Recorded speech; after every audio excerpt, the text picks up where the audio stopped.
अस्सलाम वालेकुम, welcome back to my channel. आज मैं आप सबके लिए 4 डिफरेंट टाइप के स्नैक्स की रेसिपी लेकर आई हूँ। ये आलू की स्नैक्स आप इफ्तारी के लिए भी बना सकते हैं। बहुत ही ज़्यादा बजट फ्रेंडली रेसिपीज़ हैं। सो चलें जल्दी से रेसिपी को स्टार्ट करते हैं। हमारी फर्स्ट रेसिपी है पोटैटो चिकन स्टिक्स। ये मैंने हाफ केजी आलू लिए हैं जिनको मैंने बॉयल कर लिया है। अब मैं इनको मैश कर रही हूँ। ये स्नैक्स बजट फ्रेंडली भी हैं, आप इन्हें एक बार ज़रूर ट्राई कीजिएगा। ये बहुत ही ज़्यादा मज़े के बनते हैं। सारे आलू को मैंने अच्छे से मैश कर लिया है।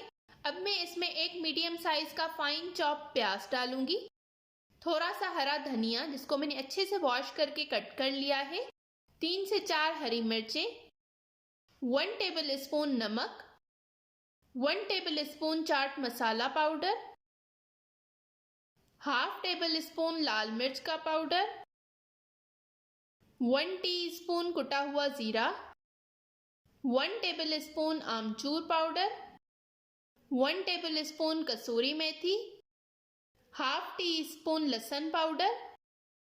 मैंने 1 पाव चिकन लिया था जिसको मैंने नमक और लहसुन डालकर अच्छे से बॉईल कर लिया है। अब मैंने इसको श्रेड कर लिया है। ये सारी चिकन मैं इसमें डाल दूंगी। ये मैंने 2 टेबल स्पून मायोनीज लिया है।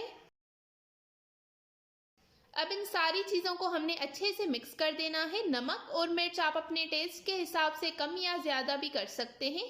ये आप देख सकते हैं सारी चीज़ें अच्छे से मिक्स हो गई हैं। अब ये मैंने थोड़ा सा मिक्सचर लिया है। ये आइसक्रीम स्टिक है, ये आपको मार्केट से आसानी के साथ मिल जाएगी। अब मैं इस पर थोड़ा सा मिक्सचर लेकर अच्छे से कोट कर दूंगी। आप इसको कोई भी शेप दे सकते हैं, आप इसको कटलेट्स की भी शेप दे सकते हैं। ये आप देख सकते हैं ये बिल्कुल रेडी हो गया है। इसी तरह से मैंने सारे बनाकर रेडी कर लिए हैं। अब मैं इनको कोट करूंगी। आप इनको सिर्फ अंडे में भी कोट करके फ्राई कर सकते हैं, लेकिन मैं इसको ब्रेड क्रम्स में भी कोट करूंगी।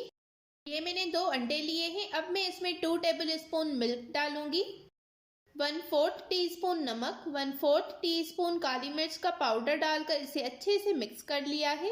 अब मैं इन स्टिक को सबसे पहले अंडे में कोट करूंगी, फिर ब्रेड क्रम्स में कोट करूंगी। इन स्टिक्स को बहुत ज़्यादा क्रिस्पी बनाने के लिए मैं इनको डबल कोट करूंगी। फिर से मैं इसको अंडे में कोट करके ब्रेड क्रम्स में कोट करूंगी। इससे ये बहुत ही ज़्यादा क्रिस्पी और मज़े के बनकर रेडी होंगे। ये आप देख सकते हैं सारे स्टिक्स को मैंने इसी तरह से बनाकर कोट कर लिया है। इस पॉइंट पर आप इन स्टिक को किसी एयर टाइट कंटेनर में डालकर स्टोर भी कर सकते हैं। मैं आपको इन्हें फ्राई करके दिखाती हूँ। ऑयल को मैंने अच्छे से गर्म कर लिया है। दोनों साइड से अच्छा सा गोल्डन ब्राउन कलर आने तक हमें इन्हें फ्राई करना है। ये बहुत ही ज़्यादा जल्दी फ्राई हो जाते हैं और बहुत ही ज़्यादा मज़े के बनते हैं। बाहर से क्रिस्पी, अंदर से सॉफ्ट बनकर रेडी हुए हैं। ये इनका फाइनल लुक। चलें नेक्स्ट रेसिपी की तरफ चलते हैं। ये मैं बना रही हूँ पोटैटो ट्रायंगल। सबसे पहले मैंने 4 मीडियम साइज के बॉइल्ड आलू लिए हैं जिसको मैं अच्छी तरह से कद्दूकश कर लूँगी। आप पोटैटो मैशर की मदद से भी कर सकते हैं या फिर फॉक्स से भी कर सकते हैं। ये आप देख सकते हैं आलू को मैंने अच्छी तरह से मैश कर लिया है। अब मैं इसमें 3 टेबल स्पून कॉर्नफ्लावर डालूँगी, हाफ टेबल स्पून नमक डालूँगी, 1 टीस्पून कुटी हुई लाल मिर्च, 1 टीस्पून कुटी हुई काली मिर्च, 1 टीस्पून लहसुन पाउडर, 1 टेबल स्पून कसूरी मेथी, 3 टेबल स्पून मोज़रेला चीज़ जिसको मैंने अच्छी तरह से श्रेड कर लिया है, 3 टेबल स्पून चेडर चीज़। अब मैं इन सारी चीज़ों को अच्छी तरह से मिक्स कर लूँगी। नमक मिर्च आप अपने टेस्ट के हिसाब से कम या ज़्यादा कर सकते हैं।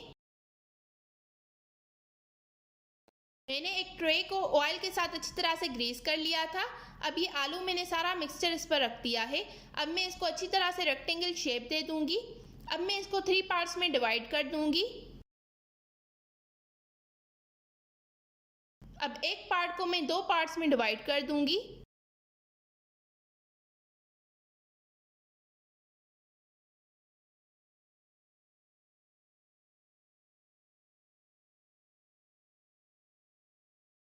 सारे ट्रायंगल मैंने इसी तरह से बनाकर रेडी कर दिए हैं। अब इसको मैं 10 मिनट के लिए फ्रिज में रख दूंगी।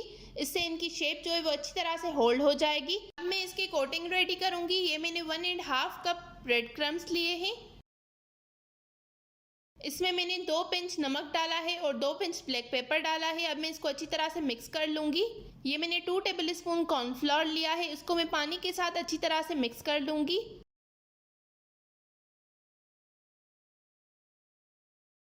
सबसे पहले मैं इसको कॉर्नफ्लोर में डिप करूँगी, उसके बाद मैं इसको अच्छी तरह से ब्रेड क्रम्स में कोट करूँगी। आपने इनको डबल कोट करना है। ब्रेड क्रम्स में कोट करने के बाद आपने इसको फिर से कॉर्नफ्लोर में डिप करके और फिर ब्रेड क्रम्स में कोट करना है। इससे आपके पोटैटो ट्रायंगल बहुत ही ज़्यादा क्रिस्पी बनते हैं। मुझसे वो क्लिप मिस हो गई है जिसमें मैंने इन सारे पोटैटो ट्रायंगल को डबल कोट किया था। सारे पोटैटो ट्रायंगल मैंने बनाकर इसी तरह से रेडी कर देने हैं। सारे पोटैटो ट्रायंगल बिल्कुल रेडी हो गए हैं। चलिए अब इनको फ्राई करते हैं। एक पैन में मैंने कुकिंग ऑयल को अच्छी तरह से गर्म कर लिया है। आपने इसको मीडियम टू हाई आग पर फ्राई करना है। एक साइड से जब ये हल्का सा फ्राई हो जाए तो फिर ही आपने इसकी साइड को चेंज करना है। दोनों साइड से हमें हल्का सा गोल्डन ब्राउन कलर आने तक इसे फ्राई करना है।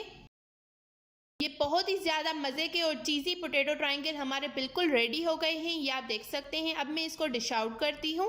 हमारे पोटैटो ट्रायंगल बनकर बिल्कुल रेडी हो गए हैं। चलिए अब नेक्स्ट रेसिपी की तरफ चलते हैं। ये फ्रोज़न फ्राइज़ हैं, इसे आप लंबे टाइम तक फ्रीज़ कर सकते हैं। ये मैंने 2 किलो आलू लिए हैं। इन फ्राइज़ को मैं फ्रीज़ करूँगी। आप बहुत ज़्यादा क्वांटिटी में भी बना सकते हैं। छिलका मैंने आलू का रिमूव कर लिया है। हम जो ये फ्रोज़न फ्राइज़ बना रहे हैं उसमें हमें फ्राइज़ की जो थिकनेस है वो थोड़ी सी ज़्यादा रखनी है। आप फ्राइज़ कटर से भी ये फ्राइज़ कट कर सकते हैं। इसी तरह से मैं सारे फ्राइज़ बनाकर रेडी कर लूँगी। सारे आलूओं को मैंने कट कर लिया है, ये आप देख सकते हैं। आलू में स्टार्च होता है, इस वजह से मैं इन फ्राइज़ को 3 से 4 बार पानी के साथ वॉश कर दूंगी कि हमारा जो पानी है वो बिल्कुल साफ हो जाए। ये आप देख सकते हैं आलू को मैंने 3 से 4 पानी के साथ वॉश कर लिया है। अब हमारा जो सेकंड स्टेप है उसमें हम इन फ्राइज़ को बॉईल करेंगे। ये मैंने एक बर्तन में पानी लिया है। पानी इस तरह से बिल्कुल अच्छे से बॉईल होना चाहिए। अब मैंने इसमें 2 टेबलस्पून नमक डाला है, 4 टेबलस्पून सिरका डाला है। सिरका डालने से जो आलू का चिपचिपापन होता है वो खत्म हो जाता है। अब मैं 2 पार्ट्स में डिवाइड करके इन फ्राइज़ को बॉईल करूंगी। पानी आपका अच्छे तरीके से गर्म होना चाहिए। 4 मिनट तक मैं इसको इस पानी में बॉईल करूंगी, इससे ज़्यादा हमें बॉईल नहीं करना। 4 मिनट हो गए हैं। अब मैं इन फ्राइज़ को निकाल दूंगी। अब जो दूसरा बैच है वो मैं इसमें डाल दूंगी बॉईल करने के लिए। सारे फ्राइज़ आपने एक ही साथ में डालकर बॉईल नहीं करने। अब हमें इन फ्राइज़ को ड्राई करना है। मैंने एक कपड़ा लिया है, उस पर मैं ये सारी फ्राइज़ डाल दूंगी। दूसरा बैच भी हमारा रेडी हो गया था। ये आप देख सकते हैं फ्राइज़ हमारी बिल्कुल अच्छे तरीके से ड्राई हो गई है, इसमें बिल्कुल भी कोई पानी नहीं है। अब मैं इन फ्राइज़ को 3 पार्ट्स में डिवाइड कर दूंगी। अब हमारा जो थर्ड स्टेप है उसमें हम इन फ्राइज़ को फ्राई करेंगे। ये फ्राइज़ बहुत ही ज़्यादा मज़े की बनती हैं, आपने एक बार लाजमी ट्राई करना है। ऑयल को मैंने अच्छे तरीके से गर्म कर लिया है। अब ये सारी फ्राइज़ जो है वो मैं इसमें डाल दूंगी। हमने इन फ्राइज़ को हल्का सा ही फ्राई करना है, हमें इन पर कलर नहीं लाना। एक ऑयल की कोटिंग आ जाएगी सारी फ्राइज़ पर तो हमें इन्हें निकाल देना है। ये फ्राइज़ बाहर से बहुत ही ज़्यादा क्रिस्पी बनती हैं और अंदर से बहुत ही ज़्यादा सॉफ्ट बनती हैं। फ्राइज़ तो हर घर में बनती हैं, अगर आप इस तरह से फ्राइज़ बनाएंगे तो आपको बहुत ही ज़्यादा पसंद आएंगी। हमारी जो फ्राइज़ है वो फ्राई हो गई है, ये आप देख सकते हैं। इन पर हल्की सी एक ऑयल की कोटिंग आ गई है। अब मैं इन सारी फ्राइज़ को निकाल दूंगी। इसी तरह से मैं बाकी दोनों बैच फ्राइज़ के फ्राई कर लूंगी। ये मैंने न्यूज़पेपर बिछा लिया है, आप कोई भी मैगजीन कोई भी पेपर बिछा सकते हैं। जो फ्राइज़ का एक्स्ट्रा ऑयल होगा वो एब्जॉर्ब हो जाएगा। फ्राइज़ को हमने रूम टेम्परेचर पर ठंडा करना है, उसके बाद हम इनको फ्रीज करेंगे। सारी फ्राइज़ को मैंने फ्राई करके डाल दिया है। अगर आप इस तरह से फ्राइज़ बनाएंगे तो आपको बहुत ही ज़्यादा पसंद आएंगी। ये आप देख सकते हैं फ्राइज़ हमारी बिल्कुल रूम टेम्परेचर पर आ गई हैं, ठंडी हो गई हैं। अब मैं इनको किसी एयरटाइट कंटेनर में स्टोर कर दूंगी। अगर आपने इनको पोर्शन में डिवाइड करके स्टोर करना है तो आप वो भी कर सकते हैं। मैं इसको एक ही कंटेनर में स्टोर करूंगी। ये फ्रीज होने के बाद भी आपस में जुड़ेंगी नहीं, ये अलग अलग ही रहेंगी। नेक्स्ट डे हो गया है, ये आप देख सकते हैं हमारी फ्राइज जो है वो अच्छे तरीके से फ्रीज हो गई है। ये देखें फ्रीज होने के बाद भी ये आपस में जुड़ी नहीं है, ये अलग अलग ही है। अब मैं आपको इन फ्राइज को फ्राई करके दिखाती हूँ। थोड़ी सी फ्राइज को मैं फ्राई करूंगी। ऑयल को मैंने अच्छे तरीके से गर्म कर लिया है। ये थोड़ी सी फ्राइज जो है वो मैं इसमें डाल दूंगी। आग जो है वो आपने मीडियम रखनी है। इस पर एक अच्छा सा कलर आएगा तो हमने इन फ्राइज को निकाल देना है। 5 से 6 मिनट में हमारी जो फ्राइज हैं वो बनकर रेडी हो जाएंगी। हमारी फ्राइज फ्राई हो गई हैं, ये आप इनका कलर चेक कर सकते हैं।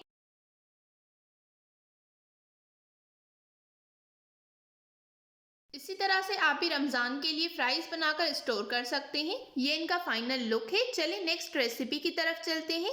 ये मैंने बनाए हैं पोटैटो नगेट्स। ये मैंने 3 मीडियम साइज के आलू लिए हैं जिसको मैंने अच्छी तरह से बॉईल कर लिया था। अब मैं इसको मैश कर रही हूँ। आलूओं को मैंने अच्छे से मैश कर लिया है। अब मैं इसमें 1 टीस्पून नमक डालूंगी, हाफ टी स्पून कुटी हुई काली मिर्च, हाफ टी स्पून कुटी हुई लाल मिर्च, 1/4 टीस्पून लहसुन पाउडर। अगर आपके पास अवेलेबल ना हो तो आप लहसुन का पेस्ट भी ऐड कर सकते हैं। 1 टीस्पून ऑरिगेनो, 2 टेबल स्पून मैदा। इससे आपके नगेट्स में एक अच्छी सी बाइंडिंग भी आ जाएगी। अब इन सारी चीज़ों को हमने अच्छे से मिक्स करना है। नमक और मिर्च आप अपने टेस्ट के हिसाब से कम या ज़्यादा डाल सकते हैं। ये आप देख सकते हैं मैंने इसे मिक्स कर लिया है। ये मैंने एक ब्रेड की स्लाइस ली है जिसको मैंने ग्राइंड कर लिया था। आप ब्रेड क्रम्स भी ऐड कर सकते हैं। अब इन सारी चीज़ों को हमने अच्छी तरह से मिक्स कर लेना है।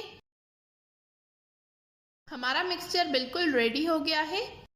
अब ये मैंने एक ट्रे ली है जिसको मैंने ऑयल के साथ ग्रीस कर लिया था। ये सारा मिक्सचर अब मैं अच्छी तरह से इस पर स्प्रेड कर लूँगी। थिकनेस आप नगेट्स की अपने हिसाब से एडजस्ट कर सकते हैं। अब मैं इसको फ्रीज करने के लिए रख दूंगी। उसके बाद मैं इसमें से नगेट्स की शेप कट करूंगी। ये आप देख सकते हैं। आप इसकी थिकनेस चेक कर सकते हैं। अब मैं इसको फ्रीज करने के लिए रख दूंगी। चलें तब तक हम इसकी कोटिंग रेडी करते हैं। ये मैंने 3 टेबल स्पून मैदा लिया है। अच्छी तरह से मैंने इसको छान लिया था। 3 टेबल स्पून कॉर्नफ्लोर, 1/4 टीस्पून नमक, 1/4 टीस्पून कुटी हुई लाल मिर्च। अब मैं इसमें पानी डालकर इसकी स्लरी बना दूंगी। मैं बहुत थिक इसे नहीं बनाना, इतना ही थिक बनाना है कि ये नगेट्स पर अच्छे से कोट हो जाए। ये आप देख सकते हैं बिल्कुल इतनी ही हमें थिकनेस रखनी है कि ये स्पून पर अच्छी तरह से कोट हो रहा है। ये मैंने ब्रेड क्रम्स लिए हैं। हमारे नगेट्स बिल्कुल रेडी हो गए हैं। इन्हें मैंने फ्रीज करने के लिए रख दिया था।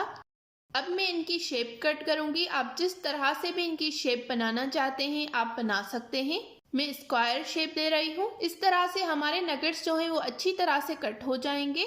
ये बिल्कुल रेडी हो गए हैं। चलिए अब हम इसको कोट करते हैं। हमारा मैदा और कॉर्नफ्लोर भी रेडी है, ब्रेड क्रम्स भी रेडी है। सबसे पहले हम इसको मैदे में कोट करेंगे, फिर हम इसको अच्छी तरह से ब्रेड क्रम्स में कोट करेंगे। बिल्कुल इसी तरह से हमें सारे नगेट्स अच्छी तरह से कोट कर देने हैं। पोटैटो नगेट्स जो होते हैं ना वो फ्राई करते हुए टूट जाते हैं या फिर बिखर जाते हैं पूरे ऑयल में। तो इस वजह से हम इन नगेट्स को डबल कोट करेंगे तो फिर ये बिल्कुल भी नहीं टूटेंगे। आप ज़रूर ट्राई कीजिएगा और फीडबैक अपना मेरे साथ ज़रूर शेयर कीजिएगा कमेंट्स में। सारे नगेट्स को मैंने एक बार कोट कर लिया था। मैं इनको दोबारा से मैदे में कोट कर रही हूँ और फिर ब्रेड क्रम्स में कोट कर रही हूँ। इसी तरह से मैंने सारे नगेट्स डबल कोट करके रेडी कर लिए हैं। आप इन नगेट्स को फ्रीज भी कर सकते हैं। ऑयल को मैंने अच्छी तरह से गर्म कर लिया था। अब मैं इसमें ये सारे नगेट्स डाल रही हूँ। मीडियम आंच पर मैं इसको दोनों साइड से अच्छा सा गोल्डन ब्राउन कलर आने तक फ्राई करूँगी। और ये ऑयल में बिल्कुल भी नहीं टूटेंगे क्योंकि हमने इनको डबल कोट किया था। अगर आपको ये रेसिपी पसंद आई हो तो इस वीडियो को ज़रूर लाइक और शेयर कीजिएगा और कमेंट्स में अपना फीडबैक देना बिल्कुल मत भूलिएगा। सारे नगेट्स मैंने बनाकर रेडी कर लिए हैं। ये आप देख सकते हैं।